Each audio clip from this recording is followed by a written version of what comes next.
নমস্কার বন্ধুরা, আপনারা দেখছেন কুকিং হাউস অফ অনিমা। দেখতেই পাচ্ছ এখানে সজনাটা কেটে নিয়েছি। সজনাটাগুলো দেখো কিভাবে কেটেছি, পুরোটা কিন্তু ছাল আমি ছাড়িয়ে নিয়েছি, নাহলে তিতকুটে লাগে সজনাটা দিয়ে আমি। আর এখানে দেখো মটর ডাল ভিজিয়ে রেখেছি। সজনাটা আর মটর ডাল দিয়ে একটা রেসিপি তোমাদের সাথে শেয়ার করব। এই মটর ডালটা ভিজিয়ে রেখে যাবে, এই মটর ডালটা আমি এর মধ্যে দিয়ে দিচ্ছি।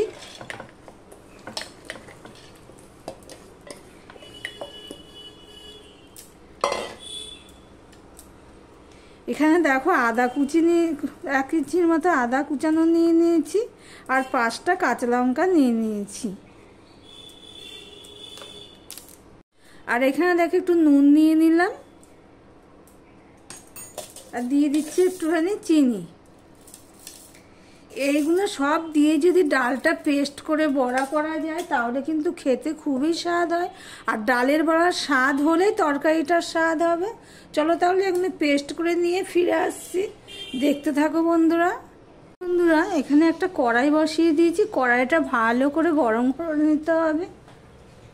ভালো করে গরম হয়ে গেলে আমি এখানে সাদা তেল দিয়ে দিলাম।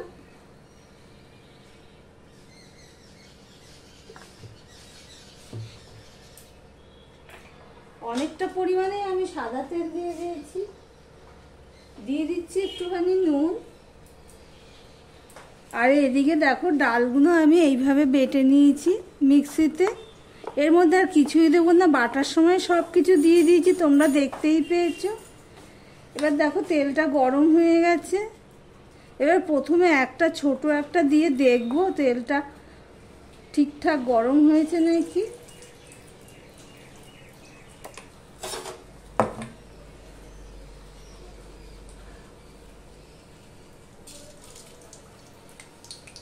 তেলটা আরেকটু গরম হবে।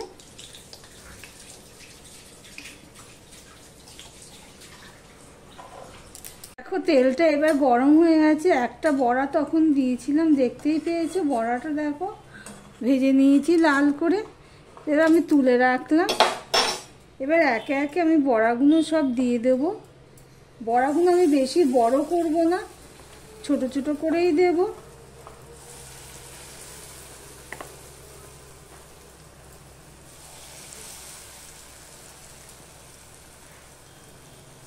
প্রথমে আমি 4টে দিয়ে দিলাম।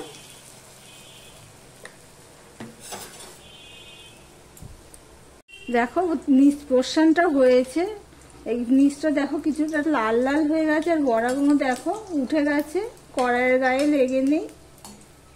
এবার আমি এক এক করে বড়াগুলো উল্টে দেব। দেখো লাল হয়ে গেছে। গ্যাসের ফ্লেমটা কিন্তু আমি মিডিয়ামে দিয়েই বড়াগুলো ভাজছি।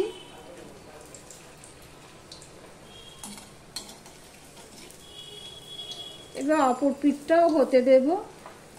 এই পর্যন্ত যারা ভিডিওটি দেখছো লাইক দাওনি, লাইক দিয়ে কন্টিনিউ করো।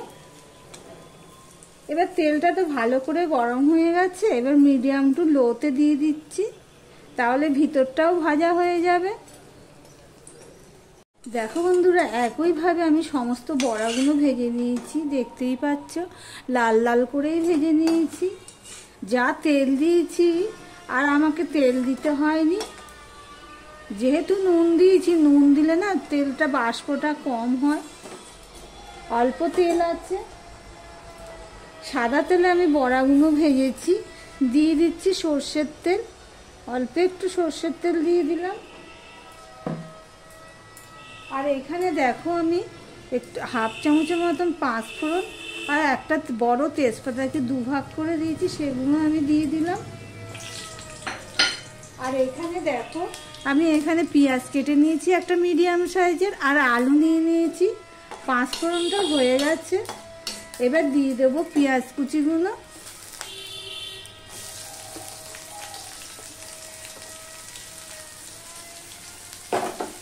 পেঁয়াজটা লাল লাল করে ভেজে নেব।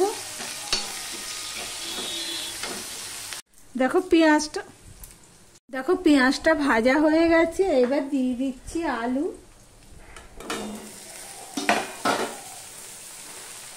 আর এখানে দেখো অল্প একটু হলুদ দিয়েছি আর নুন নিলাম, সেটা আমি দিয়ে দিলাম। দিয়ে সম্পূর্ণটা মিশিয়ে নেব। সম্পূর্ণটা মিশিয়ে নিয়ে ঢাকা দিয়ে দিয়ে ভাজতে থাকবো।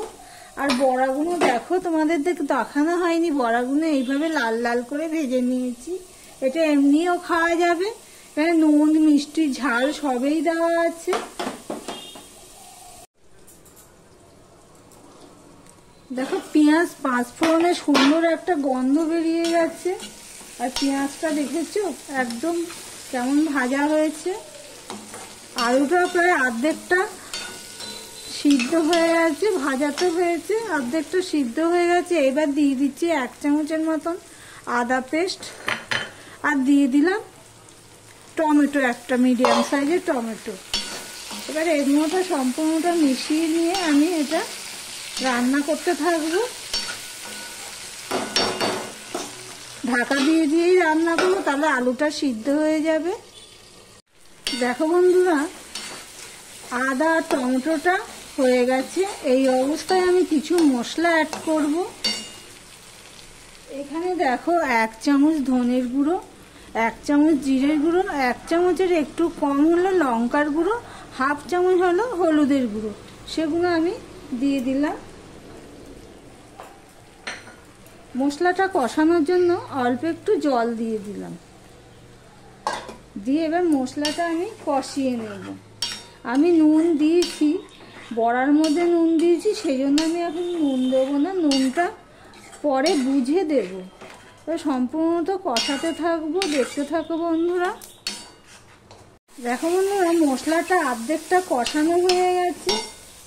এই অবস্থায় আমি দিয়ে দিচ্ছি সজনে ডাঁটাগুলো। আমি কিন্তু সজনে ডাঁটা ভাজি না, আমি এইভাবেই মশলার সাথে কষিয়ে নিয়ে ভাজি। আমি সজনে ডাঁটার আঁশগুলো ভালো করে ছাড়িয়ে দিই, তাতে কি হবে, তিতকুটে লাগে না। আঁশগুলোতেই তিতকুটে লাগে, আঁশ বা খোসা যাই বলো না কেন। তোমাদের সাথে কথা বলতে বলতে সম্পূর্ণটা আমি মিশিয়ে নিলাম। ভিডিওটি যদি ভালো লেগে থাকে প্লিজ লাইক কমেন্ট শেয়ার করে দিও।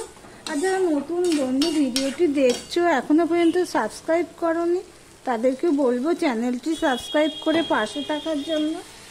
তোমাদের সাথে কথা বলতে বলতে মেশানো হয়ে গেছে। আর একটুখানি আমি জল দিয়ে দিলাম, তোমরা চাইলে এখানে তেলও দিতে পারো। সজনে ডাঁটাটা কষাতে হবে, সেই জন্যই আমি একটু জল দিয়ে দিলাম। এবার ঢাকা দিয়ে দিয়ে আমি সজনে ডাঁটাটাও কষিয়ে নেব। দেখো সজনে ডাঁটাতে প্রায় 2.5-3 মিনিট আমি কষিয়ে নিয়েছি, সিদ্ধ প্রায় অর্ধেকটা মতো হয়ে গেছে। এবার এই অবস্থায় আমি দিয়ে দিচ্ছি জল। জলটা দেখো অনেকটাই দিলাম, যেহেতু বড়া আছে বড়াতে জলটা টেনে নেবে। এবার ফুটে ওঠা পর্যন্ত আমি অপেক্ষা করব, দেখতে থাকো বন্ধুরা। দেখো বন্ধুরা, প্রায় 2 মিনিটের মতন আমি ফুটিয়ে নিয়েছি। সজনে ডাঁটা কষিয়ে নিয়ে জল দেওয়ার পরে এবার দেখবো ডাঁটা, আলু তো সিদ্ধ হয়ে গেছে, ডাঁটাটা সিদ্ধ হয়েছে নাকি দেখবো। দেখো ডাঁটাটাও সিদ্ধ হয়ে গেছে। এই অবস্থায় আমি এক এক করে বড়াগুলো দিয়ে দিচ্ছি। এখনো পর্যন্ত যারা লাইক করনি চট করে একটা লাইক করে দিও। সমস্ত বড়াগুলো আমি দিয়ে দিলাম।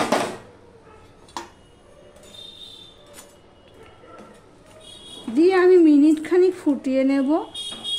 হলুদটা তরকারিতে একটু বেশি দিয়েছি দেখতে ভালো লাগার জন্য। আমি এমনিতেই তরকারিতে একটু হলুদ বেশি দিই, যেহেতু কাশ্মীরি লঙ্কার গুঁড়ো ব্যবহার করি না কালারের জন্য।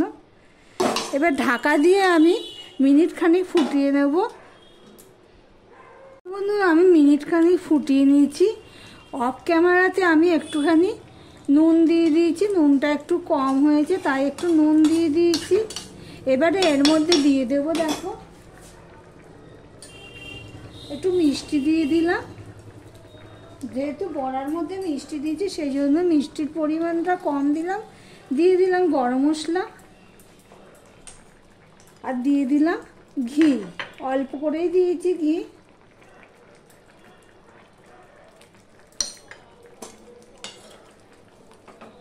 এইভাবে একটুখানি নেড়ে দিলাম। দেখতে পাচ্ছ কত ঝোল ছিল, আর ঠান্ডা হলে আরও কমে যাবে। তাহলে ভিডিওটি আজকের মতন এখানেই শেষ করলাম। আবার অন্য কোনো রেসিপি নিয়ে চলে আসবো, সঙ্গে থেকো বন্ধুরা।